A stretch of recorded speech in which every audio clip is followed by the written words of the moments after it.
A very important part of taking a photograph is to be conscious of the subjects and the objects in your photograph.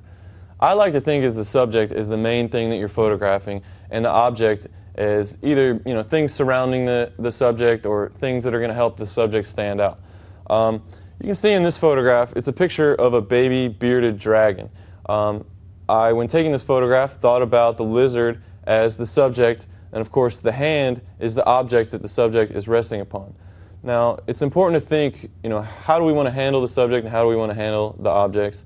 And in this photograph, I had to be conscious of the fact that the object, the hand, is much lighter and larger in the image than the subject. Typically the subject will be the most dominant thing in the image, and sometimes that can be done by making it the largest thing in the image. But what I did here was I exposed the image for the subject, the lizard, thus making it stand out in the image. Again, if I had put too much attention on the object, we would have lost the lizard and just been looking at a funny picture of a hand. So when you're taking your photographs, always consider what your main subject is, and then what are all the objects around your subject that can either take away or add to your subject. Because that's important to notice too, is that if you have too many objects that could possibly be distracting, they could take away from an image.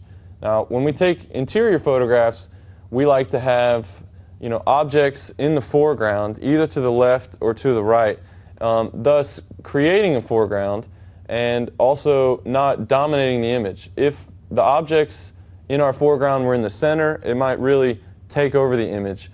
But I use the objects to not only accentuate the subject, but to help create the foreground and background, because an object in your foreground is going to really add perspective and show the viewer that there are things going on closer to the eye of the camera and there are things going on further away from the eye of the camera. So again, it's just important to always pay attention to what your subject is and all the objects around your subject and how they affect your subject.